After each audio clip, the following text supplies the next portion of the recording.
Emilio, me gustaría retomar un poco la conversación que teníamos ayer acerca de cuando tú me dijiste, es que yo empecé a dibujar muy tarde, es que yo empecé, por favor, Mira, cuéntanos un poco sobre quiero contároslo cuándo se y produjo ese cambio en tu vida, ¿no? pues es muy sencillo. Eh, yo no había dibujado nunca, yo en el colegio no era el niño que dibujaba, para nada. Y la primera persona que descubrió que yo podía llegar a ser dibujante o ilustrador o pintor o qué sé yo qué, fue mi esposa. Y entonces ella fue la que primero me compró un libro de uno de los pintores que más me han gustado siempre y me siguen gustando, que es Matisse, ¿no? Henri Matisse. Y eso es lo primero que hizo por mí. Y lo segundo que hizo por mí fue matricularme en el estudio de un pintor donde íbamos un amigo mío, Gerardo, que trabajaba en publicidad, y yo. Y entonces, bueno, pues nada, te ponían un busto de Julio César y empezabas a dibujar, que siempre digo lo mismo. Al principio te sale más que Julio César, parecía Camilo Sexto, pero luego ya vas afinando y al final te sale. Y ese fue el principio. Y yo en esa época ya me había marchado del banco, porque yo me fui del banco porque no aguantaba más. O sea, que un día me levanté y dije, no voy. Y, bueno, y no volví. Bueno, sí, volví al cabo de 15 o 20 días, me parece, para decir que me iba, pero bueno, ya lo sabían ellos. Que no. Y a partir de ahí, lo que te contaba ayer, ¿no? Si yo en la calle al salir me hubiese encontrado con un lechero que fuese amigo mío, pues seguramente ahora mismo sería el lechero, que está muy bien. No tengo nada, no solamente no tengo nada en contra, sino que me reconozco como muy amigo de los lecheros, ¿no? Pero no, me encontré con gente, porque ayer me confundí al contártelo. Me encontré con gente que se dedicaba a la pintura, ¿no? Me encontré con Fernando Belver, con Javier de Juan, con David Lechuga, con Cesepe. Bueno, Cesepe, que era un ilustrador fallecido hace poco, era botones en el mismo banco que yo. Pasa que él era más joven. Así. Y bueno, y a partir de ahí empecé a intentar pintar. Y os aseguro que yo no compraría un cuadro mío, vamos, por muy barato que estuviese. O sea, ¿De dónde venía esa conexión que tú tenías con Javier de Juan, con Cesepe, con Lechuga, con Lobato? porque Que a lo mejor son os conocíais de salir por Madrid, no sé. no, no, son canales completamente distintos. Entre los muchos trabajos que yo he ejercido, que es de vender, he vendido cosméticos de señora, una marca que se llamaba Charm, he vendido bastantes cosas, he vendido grabados y al final me coloqué en un taller de grabado de estampador, taller de estampado obra gráfica, y eso te permite conocer a mucha gente, porque por un taller de grabado pasa todo el mundo. Pues he tenido la bendita suerte de conocer, he hablado de los amigos, pero podía hablar de gente a la que conocía y quería, que no, bueno, no sé, Manuel Alcorlo, Antonio Zarco, bueno, un montón de, Manolo Valdés, que todos conocen sus meninas famosas, o sea que eso te da mucho conocimiento. Y en un momento dado, mi amigo Fernando Belver tenía un taller y me cogió para estampar. Es un trabajo muy duro, nunca llevas las manos limpias, toda la tinta calcográfica se te mete en las ranuritas esas que tenemos, lo que son las huellas, ¿no? Al punto de que yo me he fregado tanto los dedos que hace unos años, cuando fui a renovar el carnet, el escáner del policía no me pillaba. Y, no, de la policía, porque era una señora.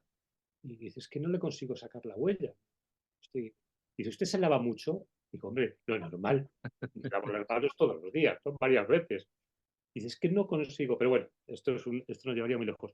Y ahí conocí a esta gente, el taller, ya te digo que era una especie de crisol, y luego aparte, dejo la pintura, no tiene sentido. Y pues, fíjate que engañé a varios, estoy pensando, había un director del banco que le engañé y le hice un mural en su casa, de una casa en el campo, y conseguí hacerle un mural y conseguí que me lo pagara. O sea, Un, se estará un- acordando de mí todavía. un mural con un cierto tamaño, o sea, eres osado, por Era una sí, ¿no? chimenea muy alta, era un de estos chalés así que hay mucho espacio aéreo y pues tendría esta, tendría pues, de largo a lo mejor tendría 3,5 metros, 4. Y de ancho, bueno, de ancho al principio tenía 1,5 metros y luego ya se iba cerrando. Con una escalera que no me maté porque Dios no quiso. Pero bueno, volviendo, que esto no creo que les interese en absoluto a las personas que están ahí. Eh, mi amigo Lobato, nos conocíamos desde el minuto uno. O sea, nacimos en la misma casa, no en la misma casa, porque esa es otra, yo soy una mezcla muy rara, soy una mezcla de catalanes y vascos y he nacido en Madrid en Lavapiés, o sea, que es Es un disparate absoluto, completamente, ¿no? Pero sí que en la casa de mis abuelos nació este Lobato, y ya te digo, nacimos, nuestras madres eran amigas, su madre y la mía eran amigas, y al cabo de los años me lo encontré un día por la calle. Ahí es donde empieza todo esto, ¿no? Y me dijo que se dedicaba a hacer libros para niños, ¿no? Yo lo vi lo que hacía una cosa muy interesante, que estaba muy bien. Era una época muy bonita en el mundo de la literatura infantil y juvenil de este país, porque estaba la editorial. Tengo muchos fallos de memoria, lo digo para que. Era la editorial que pertenecía al grupo de Santillana, pero que entonces no era Santillana. Altea, Altea, perdón, muy Alfaguara, bien. Ahí te he Altea. visto. Era Altea. Alfaguara también estaba, pero era Altea. Y eso es en un momento de esplendor, ¿no? O sea, que sé, había un montón de ilustradores desde Calatayud.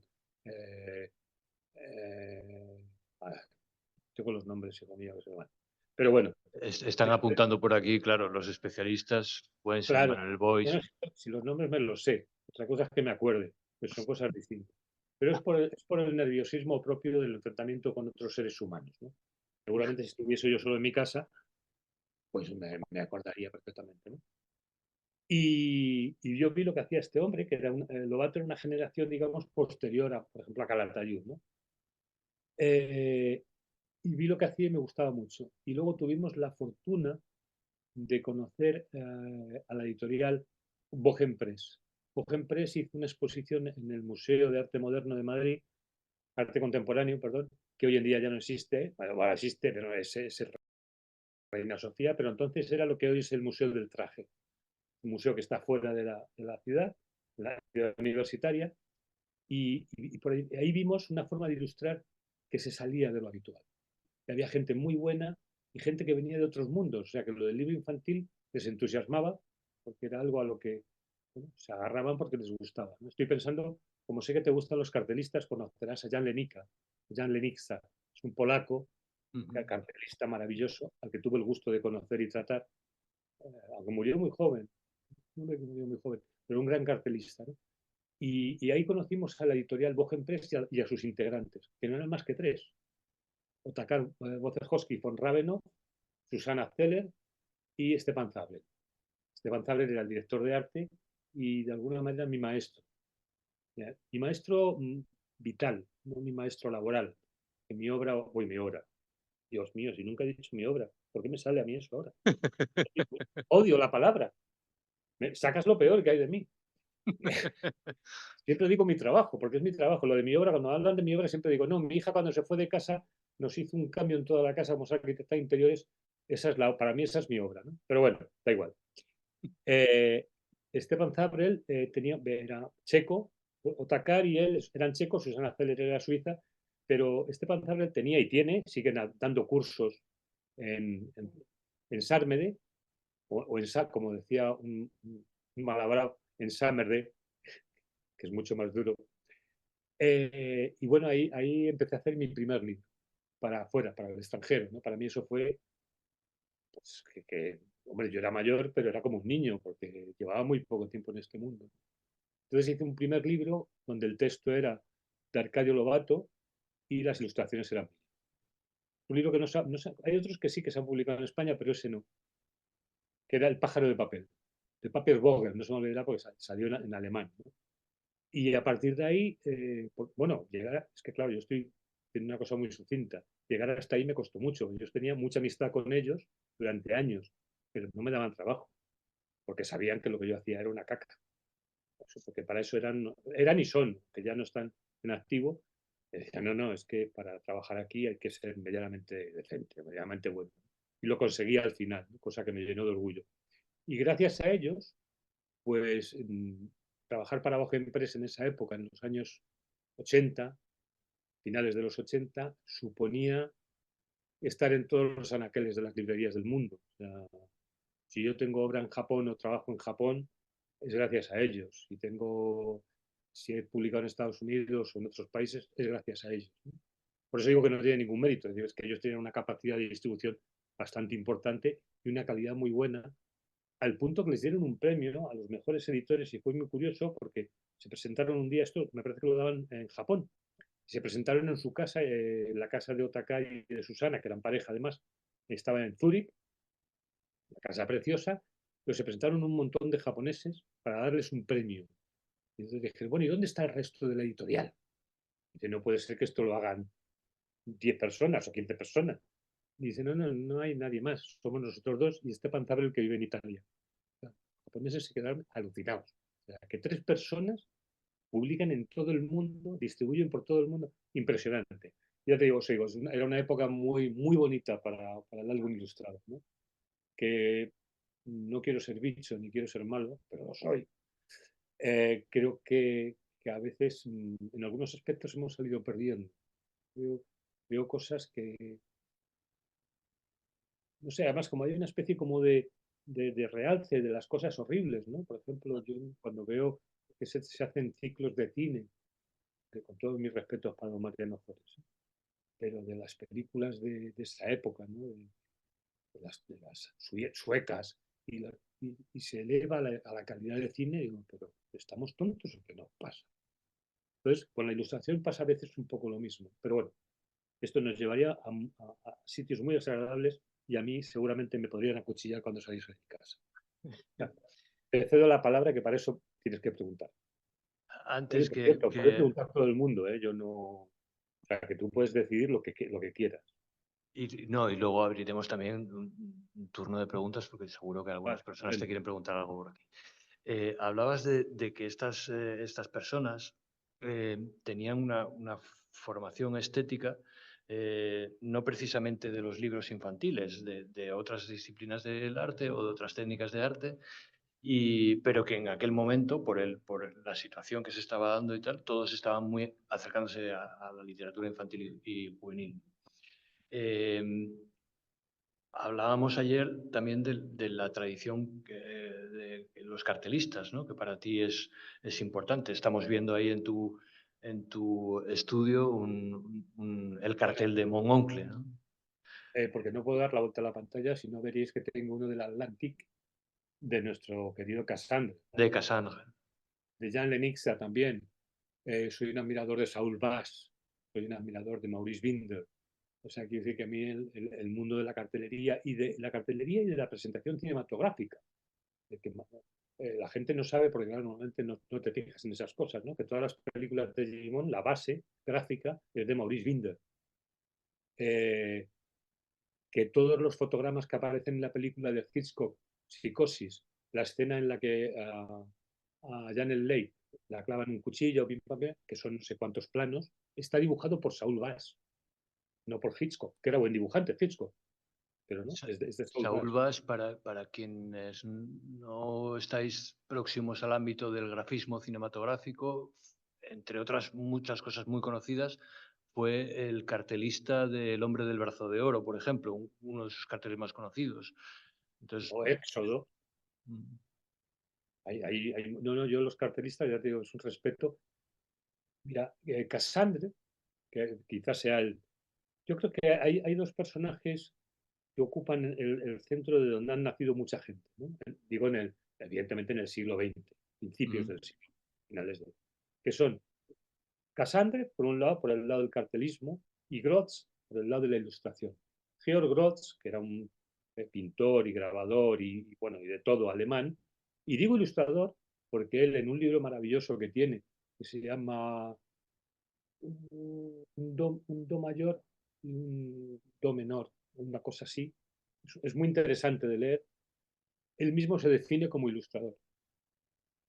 Es un señor que estuvo enfrentado a la Alemania hitleriana, que tuvo que marcharse, salir a Estados Unidos, lo cual cercenó su carrera, porque en Estados Unidos lo único que pudo hacer es dedicarse a dar clases a las señoras muy ricas de Nueva York.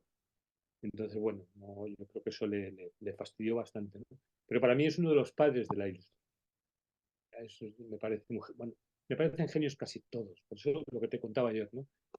Cuando la gente dice, no, yo es que tengo mi obra, ¿no? Que yo y que se me ha escapado y me fastidia muchísimo. Pues no digo eso jamás. Pero cuando yo veo eso, habla la gente, la veo hablar de su obra y digo, pero tú sabes que existe Georg Ross, tú sabes que existe Cassandre, que existe Jan Lenixa, que existe Edward Ardison, que existe, mira, tengo aquí, Keta Pakoska, Paco Oscar. los apunto porque son los que yo utilizo. Ralph Steedman, Joseph Wilcon, que además es amigo mío. hay mucha gente muy buena en este André trabajo. François. ¿Perdona? André François. Bueno, André François es Dios, directamente. No hay. Entonces, ese trasiego de influencias, porque independientemente de que luego la gente que te gusta se vea de una manera reconocible en tu trabajo, porque a veces es muy difícil, admiras a gente muy talentosa y tú no llegas ni a la mitad del talento o a una cuarta parte del talento que tienen esas personas. Entonces, no se va a ver, pero son influencias de alguna manera. Por eso Sí, ayer le he pedido a Emilio que recupere esto que me estaba comentando ayer de los cartelistas, porque creo que tiene mucha importancia. Te puede influir un músico siendo ilustrador también, ¿no? ¿Por qué no te va a cualquier, influir un compositor o un intérprete que te gusta, ¿no? cualquier manifestación artística es intercambiable. Es como si se entrelazasen, ¿no? Si yo oigo las variaciones Goldberg, el señor el hombre que ya falleció, el pianista este famoso, Elliot Gould. ¿Es? Ujú. Elliot? Es Glenn Gould. Glenn Gould. Glenn Gould. Me falla la memoria. A mí eso me alucina lo que hace este hombre. Y claro que incide en mí y en lo que yo hago, aunque no quieras. O sea, es que eso se te queda en el cerebro y el cerebro es como una batidora, va mezclando cosas, música, carteles, cine. Yo soy muy admirador del cine, a mí el cine me gusta mucho. El personaje antes del que hablábamos, que era Emil, que decías tú que te había gustado más anteriormente, ¿no? Que fuese. En realidad yo lo que estoy diciendo es el ser humano, todos nosotros, los señores y las señoras que están ahí sentados y tú, en un momento dado de la vida podemos ser actor principal, actor secundario, figurante. Es decir, participamos de todos los papeles de lo que es la película mundial, ¿no? La película de la vida. Que es un poco yo en el caso de este libro, que es el Quién anda ahí, Ujú. yo quería recuperar la figura bueno, los que somos entregados al mundo del cine, tú te das cuenta que hay actores que si no estuviesen ahí de segundones, la película se caería. Eso es algo que en el cine español teníamos muy bueno en los años 40 y 50. O sea, Muy tú buenos ves, actores de reparto, ¿no? claro, tú ves el staff de los actores que salen y dices, ¿cómo es posible que estos tíos tan buenos y estas señoras tan estupendas estén ahí en la película en la que aparecen 2 minutos? Pero es que esos 2 minutos, amigo, son gloriosos, porque son creíbles absolutamente al 100%, ¿no? Entonces, eso es un mundo que me interesa mucho, ¿no? De los que están en el otro lado. Y de hecho, bueno, cualquier película de John Ford, sin El hombre tranquilo. El hombre tranquilo, sin Brian, Barry Fitzgerald, que es el Michelin. No sé si, igual me estoy pasando con esto del mundo del cine y van a decir, este tío es un tonto. Pero es que a mí me parece que es una película gloriosa. Pero bueno, si no está Barry Fitzgerald, si no está Ward Bond, si no está el hermano de Barry Fitzgerald, que eso mucha gente no lo sabe, que es el otro boxeador, el cura que es boxeador, era hermano de Barry Fitzgerald, pero firmaba con otro nombre, ¿no? Bueno, esa película, sin los figurantes, sin los secundarios, se caería, pero así, ¡pum! Por eso John Ford, que era muy listo, casi todos los personajes, o sea, casi todos los actores eran siempre los mismos. Siempre trabajaba casi siempre con un grupo de actores que le entusiasmaban y cumplían su función, que eso es maravilloso. Excuso decir John Wayne, que a mí no es que me pareciese un buen actor, pero tenía una presencia tan importante que se imponía, ¿no? Y al final terminaba gustándote, aunque difirieras en su ideario político. Pero bueno, esto es otra historia, ¿no? Hay una película muy buena de Bryan Cranston que hace de, de Trumbo, del guionista, ¿no? Y hay una escena que me resulta muy curiosa, porque está dando una charla John Wayne y hay uno que pregunta o dice, oh, qué bien habla, ¿no? Y dice, claro, y dice, es mal actor, pero habla muy bien. Pues yo creo que pasaba algo de eso, ¿no? Oye, perdonad que cuando me vaya, Pau, me cortas. No hay problema, ya estamos de vuelta otra vez. Comentaba antes, y cuando hablamos ayer, que me resultaba interesante este personaje de Emil, porque tú mismo me has reconocido que lo avanzan por ahí en algunas entrevistas, o se aventuran a decirlo, que es autobiográfico. Te conviertes a ti mismo en un niño, yo creo que por algo que te resulta atractivo, que es el juego constante, ¿no? El seguir jugando, que es lo que nos mantiene en una edad un poco determinada al margen de lo físico. y te conviertes además en un personaje sin más, que yo creo que por eso nos estabas hablando de los actores de reparto y tal, ¿no? Porque el protagonista de esa historia es un cocodrilo que mantiene una relación durante la historia con Emil, ¿no? No sé si voy a aventurarme yo también, porque se aventuran los autores de los blogs, me voy a lanzar yo también. Quizá ese cocodrilo es un poco una encarnación o una personalización de la imaginación, ¿no? De la propia imaginación con la que Emil se relaciona de alguna forma, ¿no? Cuéntanos un poco, háblanos un poco de este personaje, porque quien no conozca la historia probablemente lo primero que haga sea buscar después ese libro y hacerse con él, que merece la pena. Pero esto tiene un origen. A mí los cocodrilos me encantan. A ver si me entiendes. No me gustaría estar cerca de ellos, pero me encantan. He hecho muchos libros de cocodrilos, o unos cuantos. Ujú. De hecho, hice un cocodrilo que hace un cocodrilo por la noche, que el texto no era mía, me dio pie para escribir La luna de Coco. Coco y la Cocodrilo. luna, ¿no? Y el primer libro de cocodrilos que a mí me entusiasmó fue precisamente de André François, que se llamaba, o se llama, y lo recomiendo, Lágrimas de cocodrilo. Maravilloso cuento. Entonces, no tiene mayor importancia. Es que a mí los cocodrilos me gustan. Dices tú de la infancia. Es que si no tienes presente la infancia no vales nada. Eh, Hay una frase muy famosa de Rilke, el poeta, que dice que no hay más patria que la infancia. Y estoy absolutamente de acuerdo con él. Y podemos ser muy mayores y jugar a que hacemos cosas, a que fumamos, a que practicamos sexo, a que leemos libros gordos, pero si dejas de ser un niño, estás muerto. De hecho, a mí cuando me preguntan, si pudieses elegir mm, volver para atrás, yo por volver para atrás no tengo ningún interés. Ahora bien, si me dicen, vas a volver a tener 11 años, digo, sí, me interesa. Porque eso es lo que llevo presente, mis 11 años. O sea, eso de correr por la calle y saltar pensando que vuelas, o sea, que tú saltas, pero no es que saltes, es que vuelas, que vayas con tus amigos, que pertenezco a una infancia también, que ya no es la de ahora, ¿no? El otro día, terminando un libro, tenía que poner espadas de madera al protagonista, ¿no?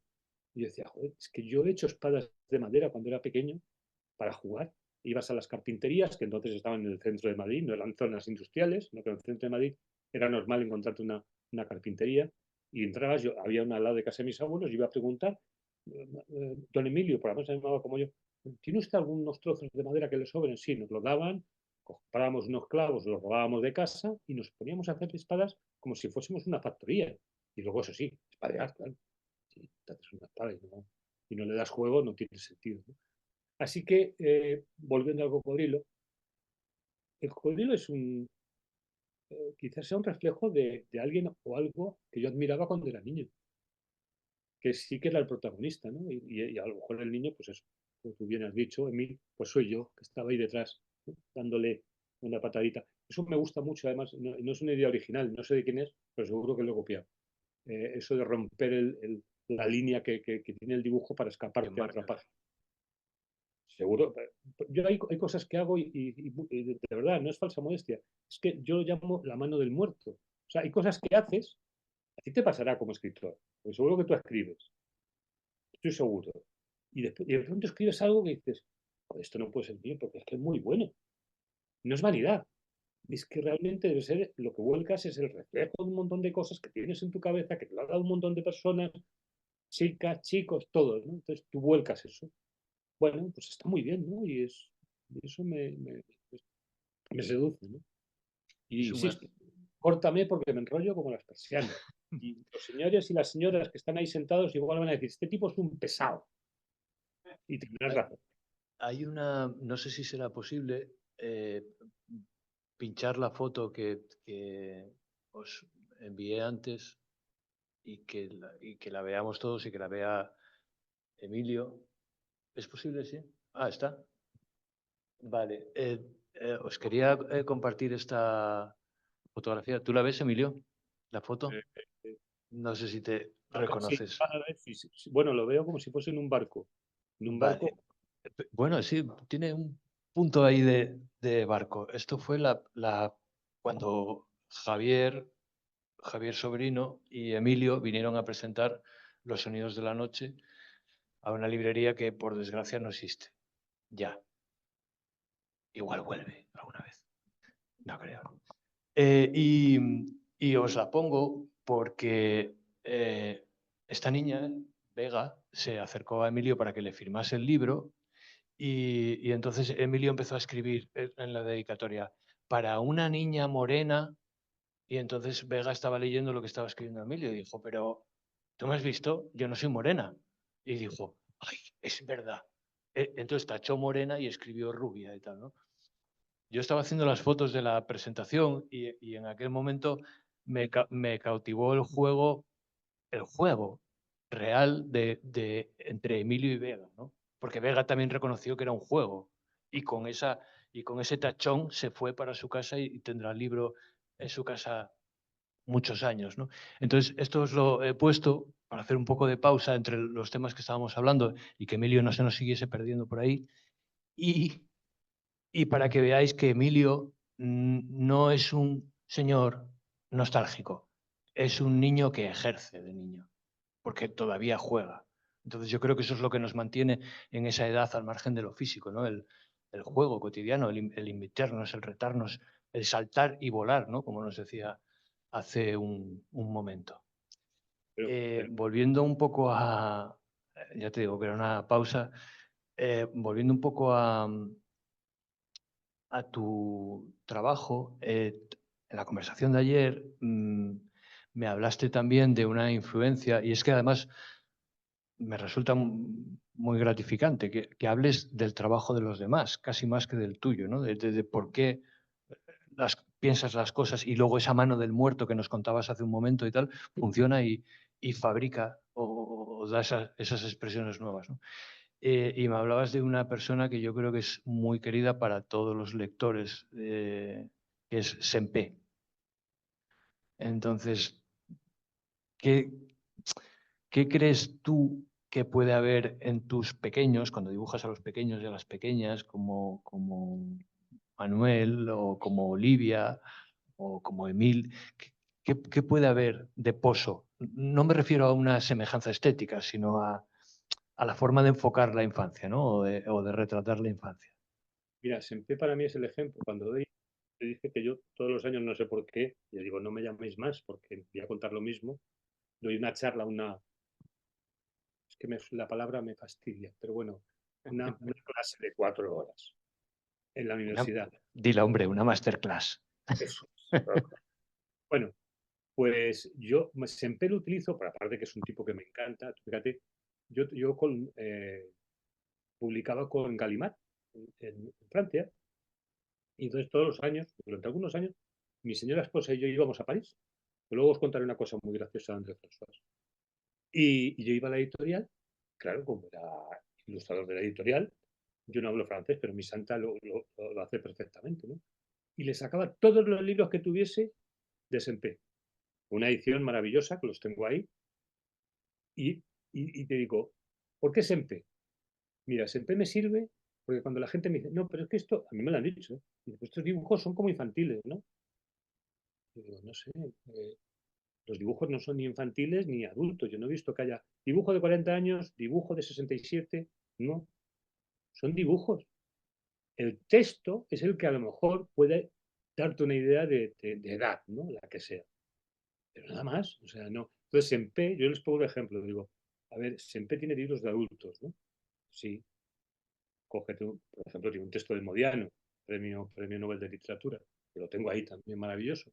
Digo, tú coges un libro de Sempe, de adultos, y te coges un libro de Sempe infantil, o sea, por el pequeño Nicolás, ocurre, ¿no? De Agostini, porque esto también me fastidia mucho. Cuando se habla del pequeño Nicolás, solamente se habla de Sempe, que me encanta, pero el autor es René Goscinny. Caramba, que es que, bueno, pues les pregunto eso, digo, ¿cuáles son las diferencias? No las encuentran porque no las hay. Y si las hay, es en el contenido. Es decir, claro, si un Sempe, yo qué sé, dibuja a un señor enseñando el culo, pues a lo mejor no es lo más correcto para un libro infantil, pero el dibujo es igual. O sea, el dibujo es el mismo de siempre, es el mismo dibujo de Sempe, solo que ha dibujado un culo, pero nada más. Entonces, esta es una pelea muy interesante, una pelea, una forma de mirar las ilustraciones. ¿No? No hay dibujos para 6 años ni para 7. Bueno, puede haber, sí, puede haber, pero eso es un invento relativamente nuevo, sí, estos cuentos que hacen para niños recién nacidos o que le meten una esponja y tal. Vale, bueno, sí, bien. Pero en general yo no entiendo que haya dibujos de señores mayores o de señoras jóvenes o de... No, no sé si contestaba tu pregunta, en realidad no sé si tenía algo que ver con tu pregunta, porque eso también Sí, me pasa. porque me has hablado de pasada de Senpe, que era por lo que te preguntaba, pero abres otro tema del que ya me habías hablado también, que me parece interesante, más que nada para que quede patente que no todo el mundo tiene las mismas opiniones. Y es el asunto de que los temas no son temas de niños o temas de adultos, son temas de la vida. Y en fin, y que, y que en la vida, como hemos visto en otros álbumes ilustrados de otras latitudes y de otras tradiciones, se puede hablar con los niños de lo bueno y de lo malo, de la vida y de la muerte, de las desgracias que están ahí y de cómo enfrentarnos a ellas y cómo sobreponernos y cómo seguir avanzando en la vida, ¿no? Y no estar pensando todo el tiempo en los libros prefabricados sobre el control de las emociones o este tipo de cosas, ¿no? O las clasificaciones de, por favor, ¿me puede decir? En la librería, ¿no? ¿Dónde está el estante de 8 años? No tenemos los libros clasificados por edades, ¿no? Bueno, tú nunca los has tenido, ¿no? Yo haría, Por edades, le pregunto a mi mujer, que era la dueña de la librería de la que hablábamos, ¿no? No haría una entendemos precisión. esto. Yo de niño he leído Los Tres Mosqueteros. Es verdad que en una edición a lo mejor un poco chusca, que era del Molino, pero bueno, era texto y eran Los Tres Mosqueteros. Ahora no se le puede dar a un niño un libro de Los Tres Mosqueteros y dice, no, que eso no va con su edad. Ujú. Caperucita y el Lobo, que hay montones.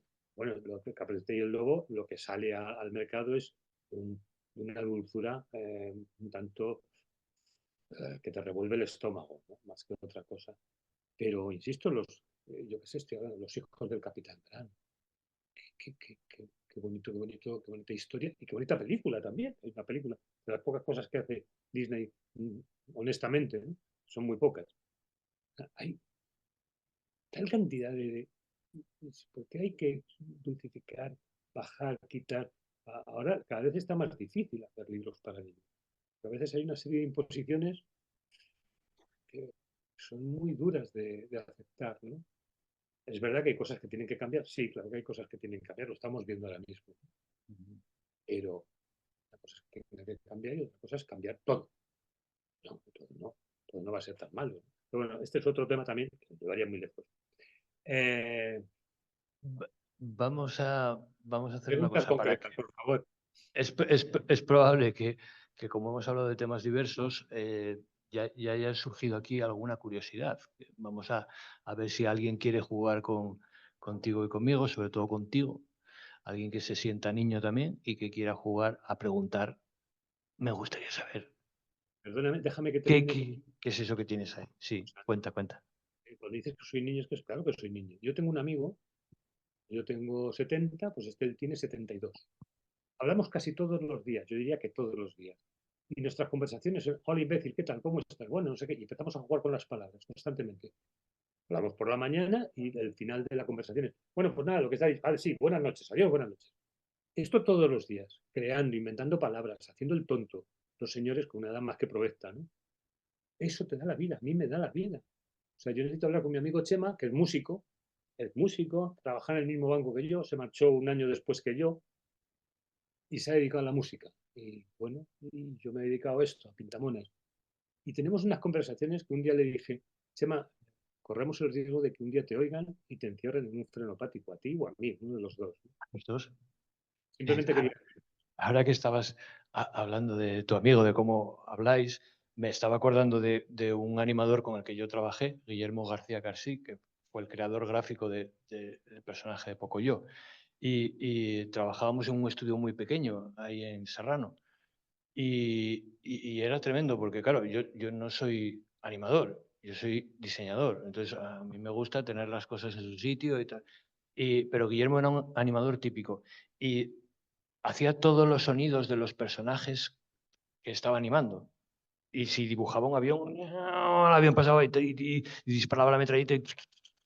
Y entonces, claro, y trabajaba con otros 3 animadores más y todos hacían lo mismo. ¿Tú también pones la banda sonora a lo que dibujas, Emilio? Eh, sí, yo creo que sí, sin quererlo, pero sí. Por cierto, abro un paréntesis con esto que estabas contando. Poco yo lo veo ahora con mi nieto, ¿no? Eh, bueno, y le gusta, lo disfruta. Y a mí me parece que es un gran invento el Pocoyo como personaje, ¿no? Y dices, caramba, ¿por qué no tiene el mismo éxito en España y sin embargo en Gran Bretaña se sigue haciendo? Y además con voces de gente como por ejemplo Stephen Fritz, que es el narrador, me asombra, ¿no? Y aquí se dio en un momento dado un poquito de para allá, mira, sí, pero ya se nos olvida, ¿no? No sé, es una opinión, igual estoy equivocado y se le reconoce mucho más de lo que yo digo, ¿no? Hombre, Stephen Frears es un grandísimo contador de historias, pero la voz que tuvo en español también es una de las mejores voces de locución de documentales que ha habido en España. Era la voz del comandante Cousteau y una persona que además trabajó con un cariño excepcional en eso. Pero bueno, no estábamos hablando de eso, estábamos hablando de ti. Entonces, lo que voy a hacer ahora, Emilio, es abrir un poco la posibilidad de que alguien quiera jugar contigo también. Si alguien Adelante. tiene alguna pregunta o quiere jugar con Emilio, por favor que me levante la mano y le acerco el micro. Sí. Una pregunta poco seria. Parece que el banco ese ha dado mucho, mucho producto donde habéis trabajado, ¿no? Y una cosa, mira, como cuando me cuentan historias no quiero quedarme sin el final o con una cosa que empiezan. Tú has dicho algo del viaje con tu mujer a París, que luego os cuento. A ver, ¿nos cuentas la anécdota? Eh, bueno, vamos por partes. Sí, la banca, casi todas las grandes empresas son ricas en creación. El señor don Pedro Almodóvar trabajaba en Telefónica. En mi banco efectivamente estaba mi amigo Chema, que es músico, estaba un servidor y estaba CSEPE, ¿no? Que como si no lo sabéis, es un acrónimo de Carlos Sánchez Pérez, tipo curioso, ¿no? Y sí, sí, deben de dar para mucho. Y lo de París era porque estábamos hablando, y hemos hablado demasiado poco de para mí, a mí Saúl Steinberg y André François, digamos que serían los hijos de Cassandra y de Georg Gross. Y, y estando con la editora de Gallimard, le dije, "Oh, y André François", dice, si vive muy cerca de aquí, está a las afueras, pero vive muy cerca. Es que me encantaría conocerlo. Nada, no pasa nada, organizamos una entrevista. En esa época, André François ya debía tener 80 y bastantes. Se le había quemado una vez el estudio, se le volvió a quemar otra vez. Yo creo que eso fue lo que le mató. Y dijo, no, no, nos vamos a comer todos juntos. Pues fuimos a comer. La editorial Gallimard está en un sitio muy bonito. Esta es la orilla izquierda de París y está en la zona, pues, lo que sé, de la Rue Jacob, de los clubs de jazz. Es una zona muy bonita. Y fuimos a comer a un sitio. Estábamos comiendo y de pronto me di cuenta y se lo dije a mi mujer, ¿no? Digo, tengo que decirles que no voy a ir. ¿Y por qué no vas a ir? Digo, porque yo me imagino a este señor con 80 y tantos años, que además se le cama de estudio, que tendrá cosas que hacer y poco tiempo para hacerlas, para que llegue un capullo español a decirle, es que yo le admiro mucho. Y entonces anulé la cita esa. En parte me he arrepentido y en parte no. Creo que lo que hice era justo, ¿no? Pero es verdad que podría haber conocido al gran maestro, ¿no? O sea que, y eso por una parte. Otra cosa que nos pasó muy curiosa es cómo se cotizan las ilustraciones en Francia, ¿no? Sempé tiene una galería muy pequeñita, no es suya, es de Martí Gaucher, que debe ser su mujer o una amiga suya. Está justo enfrente está en la Rue de la Université, justo enfrente de Gallimard, ¿no? Y la galería es la mitad que mi estudio, y mi estudio te aseguro que no es nada grande. Y entonces vimos un dibujo de él, que lo había hecho en ese momento, o sea, en ese momento lo habían hecho en esos días, porque la galería solamente está él, ¿no? Y, y dijimos, este dibujo de Semple, ¿cuánto cuesta? Y nos dijo cuánto eran 200.000 pesetas, me parece, de la época, ¿no? Algo así, 200.000 pesetas, que era un pastizal y que nosotros no teníamos un puñetero duro. No. Sí, y dijimos, por la tarde volvemos. Y habíamos calculado mal, no eran 200.000 pesetas, eran 2 millones de pesetas. Era un libro, un dibujo grande, muy grande, del que luego hizo copias en calcográficas pero no reales. Yo no creo que existiese una plancha, sino de una forma menos, no sé cómo decirlo, ¿no? Menos serias, ¿no? Pero hicieron un montón porque lo que pasa es que también estaban carísimas. O sea que, y claro, claro que no lo compramos. Decimos, pero evidentemente no lo compramos, claro que no lo compramos. Cualquiera, vamos, no veía, yo había visto 2 millones, los había visto en el banco cuando llegaba por las mañanas, porque siempre había al lado de la caja fuerte del banco, que estaba abierta cuando llegábamos, había un montón de dinero ahí encima, ¿no? Nadie se llevó nunca nada. Así que no sé si responde esto a tu pregunta. Bueno, ¿alguien más quiere bajar a jugar con Emilio esta mañana? ¿Alguien más tiene curiosidad por saber algo? ¿Qué colores utiliza? ¿Qué le gusta? ¿Qué no le gusta? ¿Tiene gato, Emilio Urberuaga? Sí, tiene gata. ¿Tienes gato? Bueno, pues entonces, si nadie más tiene... ¿Sí? Ah, sí, sí. Vamos a animarnos, Jolín, que tenemos esta oportunidad y además así le saludo. Hola, Emilio. Hola, Gonzalo, ¿cómo ¿Qué estás? tal? Muy bien. Mira, yo estoy viviendo en estos momentos una tragedia, de alguna manera, en el mundo de la ilustración. Las editoriales grandes y establecidas, ya sabemos a cuál nos referimos, incluso llegan a prohibir que el ilustrador hable con el autor para que no contamine el trabajo que quiere hacer la editorial. Entonces, el refugio es la pequeña editorial, la editorial artesana, pero la editorial artesana no le puede pagar a ese ilustrador o a ese ilustrador más que 1.000 o 1.500 euros por todo un trabajo brutal, que es el trabajo de muchos meses. ¿Qué les aconsejarías a estos jóvenes que están en esta dicotomía? ¿Cobrar más, pero ni siquiera poder colaborar con el autor del texto, o irse a la pequeña editorial y labrar un camino, aunque sea cobrando poco? Yo, Gonzalo, curiosamente yo con quien más trabajo ahora es con editoriales pequeñas. Claro, Las, y yo. las editoriales grandes ni me llaman. Hace poco me llamó una y lo hice porque era un texto de Rafael Salmerón, que es un tipo al que yo aprecio mucho, y me dijo, no, es que quiero que tú lo ilustres. Y bueno, él renunció a su anticipo y me lo pasaron a mí. Y lo hice, pero no lo hice por el dinero, lo hice porque a mí Rafael es un tipo que me cae bien y me gustó la historia fundamentalmente. Lo primero que le diría, cuando tú dices lo de te pagan 1.500 y hay muy buenas, es que yo creo que hay una exigencia que es a la que no, es irrenunciable. Tú me pagas 1.500 pavos, pero esos son derechos, anticipo de derechos de autor. Punto. Quiere decirse que si se vende, y esto es una cosa que lo he hecho siempre. En muchos casos he perdido dinero, ¿no? Siempre cuento una anécdota de una editorial de la que no citaré su nombre, que quería ilustrar una cosa mía, o sea, me quería mis ilustraciones para hacer una cosa de ¿cómo se llamaba la poetisa que murió en los años 80, 90? Gloria Fuertes. Y en esa época me pagaban 1.000.000 de pesetas, pero era 1.000.000 de pesetas y nada más. Y dice, jo, pues eres bastante. Digo, sí, sí, pero es que yo no he renunciado jamás a los derechos de autor. Los derechos de autor son fundamentales. Entonces entiendo que alguien, un ilustrador, tiene que defender sus derechos de autor. Vale, me pagas una mierda. También cobro 1.500 pavos en muchos editoriales. Esto que aquí no existe eso de, no, como tú eres premio nacional, como tú. Eso es falso, completamente mentira. Tú es lo que haces al día a día. Punto. Entonces, lo que sí exijo siempre es eso, ¿no? Un porcentaje decente en la medida de lo posible, dependiendo de si es un álbum ilustrado o es narrativa, porque evidentemente si es narrativa, yo no voy a pedir el oro y el moro. Mira, muchas veces la gente me pregunta, dice, ¿tú tienes los derechos de Manolito Gafotas? Digo, tengo los derechos de la parte gráfica.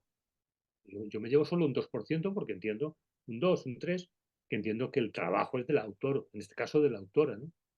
Pero yo no renuncio a mis derechos. Si yo hubiese renunciado a Manolito, ahora mismo estaría mordiéndome las uñas de los pies. Vamos, qué locura, ¿no? No, lo que les diría es eso. Y por supuesto, que por qué no vas a conocer a los autores. Pero qué tontería es esa. Yo, vamos, yo a veces no los conozco, pero o porque no le apetece a la persona, a ella o a él, o porque no surge, ¿no? Pero muchas veces, anda que no he ido yo a tomarme cervezas con Fernando Alonso, para no hablar del libro, simplemente para charlar. Con Elvira, lindo, pues igual hemos charlado mucho, ¿no? Ella ni ha incidido nunca sobre, a ver si me haces, no, jamás, libertad absoluta. Pero sí, he conocido y conozco a los autores, a muchos de los autores con los que he trabajado. A mí eso no me lo puede quitar nadie. No sé si, es que Sí, cuando has no, dicho, claro, lo que pasa es que saben que tú, y precisamente por eso no te llaman, porque sabes que no vas a renunciar a eso. Pero ellos buscan ilustradoras, ilustradores muy jóvenes que tratan de abrirse un camino y les dicen, mira, esta es una de las condiciones, tú no puedes, luego tienes que ir por esta línea más infantilista, como está sucediendo en las grandes Eso sí, editoriales. está sucediendo y no solo en las grandes. Está sucediendo, pero yo, bueno, es que no puedo hablar del tema ahora mismo porque estoy en medio de. Pero, pero yo creo que llega un momento en que tienes que pararte. O sea, yo acepto todo tipo de, además, a mí me gusta trabajar en equipo. O sea, fíjate qué tontería, ¿no? A nadie le gusta trabajar en equipo porque entiende que uno es el dueño de lo que hace y no hay nadie más. Pero a mí no me importa. Me acuerdo siempre, cuento esta anécdota, un día trabajando con Luis Amavisca de Nube 8. Yo tenía un libro publicado en Alemania hacía 25 años y no se había vuelto a publicar y él quería publicarlo en España, ¿no? Yo era el autor también del texto y dijimos, vale, pues lo hacemos. Entonces nos reuníamos, hablábamos, cambiamos parte del texto, porque claro, en 25 años uno aprende alguna cosilla, no mucho, pero aprende algo, ¿no? Y surgió una buena idea y me la dijo Luis y dije, no, me parece muy bien, Luis. Y dijo, ¿por qué viene a aceptar las ideas de otros? Digo, mira, si la idea es buena, yo la acepto. Y además, ten en cuenta una cosa, cuando ese libro salga, nadie va a decir, qué frase más buena la de Luis Amavisca, sino que dirán, qué frase más buena la de Emilio Zurbarán. O sea, que yo sería un imbécil si no te dijera, oye, como tu idea es muy buena, pues adelante con ella. Entonces, yo creo que, pero claro, eso es una visión personal. Hay gente que no le gusta trabajar en equipo, porque entiende que la ilustración es una obra de carácter único, que la hace. No lo sé, yo. Claro, todo esto tiene, dice mi mujer con mucho criterio. Dice, hasta un límite, efectivamente, tiene que haber un límite siempre, ¿no? Hola Emilio, soy Rosana Hola, Faría, hola. ilustradora y gran admiradora tuya. Nos conocimos en Guadalajara y me Sí, firmaste un libro que quiero muchísimo, pero que ahora está en Caracas. Pero hay un libro tuyo y de Javier Sobrino que considero una oportunidad maravillosa que estéis presentes los dos autores de Los Sonidos de la Noche, que es uno de los libros más lindos, más bellos, más conmovedores. Bueno, para empezar yo porque me siento como el elefantito. Cuando era pequeña lloraba mucho porque mis padres no llegaban a casa temprano. Y quería un poquito aprovechar esa coincidencia de ustedes dos aquí para que cuenten un poquito cómo fue el proceso. Y justo, porque dos autores que se conocen, ¿verdad? Que se conocieron antes de que el libro. por orden, debe ser Javier el que hable primero. A ver, pero cuenta el. No, déjale que hable él. No, tú eres el autor. Ella ha preguntado, ha dicho, a ver, hay que dejar una cosa muy clara, ¿no? Que a mí no me duele emprender, si no me supone ningún problema. Cuando yo hablo con algunos colegas y me dicen, es que el texto era una mierda, digo, pues si el texto es una mierda, no lo hagas. Pero si lo haces, tienes que tener en cuenta que la idea primigenia, es decir, lo primero que se hizo fue este texto lo hizo otra persona. Y tienes que asumirlo, no es tuyo, es de él. Porque un ilustrador sin un autor, bueno, sí, puede hacer dibujos sueltos, pero no nada más. Por cierto, estoy viendo una cosa ahí que no sé qué es, una especie de brazo. No sé, bueno, sí, tampoco pasa nada. O sea, para mí, por ejemplo, el libro este que estás hablando de Los Sonidos de la Noche, si es un buen libro desde el punto de vista gráfico es porque el texto es bueno. Y eso ayuda mucho. Yo no soy el autor de ese libro. Yo soy una parte, pero el autor del libro es Javier Sobrino, eso está clarísimo. Pues yo ahí no tengo ninguna duda. Si no hay un autor primero, no hay idea. O sea, la primera idea la ha tenido esa persona y hay que respetarla. Por eso insisto, cuando me dicen, no, es que lo hice, pero digo, pues no lo hagas. O sea, si un texto es malo, no lo hagas. Si tú consideras que un texto es malo, que es otra historia, es que tú consideras, no lo hagas. Pero si lo haces, o incluso, aun sabiendo que puede ser malo, que puede serlo, si tú lo haces, te tienes que comprometer a hacerlo lo mejor posible. Porque si no eres un capullo o una capulla, me da igual. Casi capulla hay más chicas ilustrando que chicos, por cierto, cuando me alegro. Bueno, Emilio, pues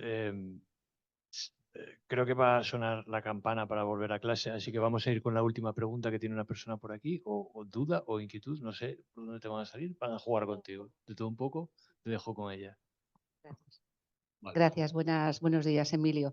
Como Hola, madre de ilustradora y amante de la ilustración, especialmente en estos libros maravillosos que tú estás nombrando, tengo una preocupación. No sé si tú también la tienes, yo te la planteo.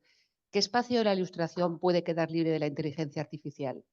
Porque antes ha hablado Bernardo Achaga de la inteligencia natural y también de la artificial. A mí me ha parecido una contraposición interesante y me preocupa realmente la invasión en este mundo de creación de pues este nuevo espacio que parece que es imparable. Perdóname que sea tan negativo. O sea, la inteligencia artificial ya está ahí y no se va a marchar. Y no se va a marchar porque algunos incluso colaborarán abiertamente con ellos. Esto es como, la comparación es un poco burra, pero es como el nazismo. Es decir, dice que no quieres ser nazi, pero vas a serlo, porque yo soy Hitler y vives en mi país y vas a serlo, ¿vale? Pues con esto pasa un poco igual. Nos tendremos que defender algunos de esa imagen y seguir trabajando y defendiendo, porque ahí es una batalla en la que va a entrar mucha gente, ¿no? Y lo que no pueden hacer es robarte tu trabajo. Pero tu trabajo no lo roban si alguien no se lo cede. Pues que habrá que tener mucho cuidado con eso. Es muy difícil. Yo creo que, bueno, te lo está diciendo una persona que hasta hace muy pocos años no tenía móvil, que no sabe manejar el ordenador apenas y que no entiende una forma de trabajar que no sea el papel, porque es donde me lo paso bien, donde me divierto, me mancho, me equivoco, rectifico y disfruto como un enano haciendo ese trabajo, ¿no? La inteligencia artificial, que no sé por qué se llama inteligencia artificial, pero bueno, ellos sabrán, ¿no? Creo que está ahí y no se va a marchar. No. Y me imagino que cuando nos muramos unos cuantos, pues eso formará parte de la normalidad. Esto es como el Charleston, también se pasó, ¿no? Pues esto es lo mismo. Bueno, pues para estar aparentemente con un pie metido en la brecha tecnológica, creo que no lo hemos hecho mal, Emilio, que esto ha salido bien, que la gente te ha escuchado, te han podido preguntar, te han visto en pantalla grande, aguantas, es muy grande, dice Javier Sobrino, es muy grande la pantalla, pero creo que aguantas muy bien el primer plano, Qué bien. ya que te gusta Porque tanto el cine. puedo ir al cine, ¿no? Es el tiempo de acabar. Te agradecemos mucho que hayas bajado a jugar, como se decía antes, que llamabas al timbre y decía, ¿puede bajar Manolito a jugar? Sí. Pues que hayas bajado hoy a jugar al patio con nosotros. Y nada más, te mandamos un aplauso desde aquí en modo de abrazo. ¿Vale? Muchas gracias. Para mí ha sido un placer, de verdad, y siempre me cuesta enfrentarme con mucha gente, porque me asusta, la gente me asusta. Las personas una a una me encantan. Cuando son muchas me asusto mucho también, ¿no? O sea que muchísimas gracias a vosotros y bueno, que tengáis un buen curso en estas jornadas, ¿no? Que lo paséis bien, que es lo fundamental. Porque como decía un amigo, la vida son 3 días mal contados. Gracias. De Gracias, verdad. Emilio. Un abrazo. A ti, Pau, de verdad. Adiós.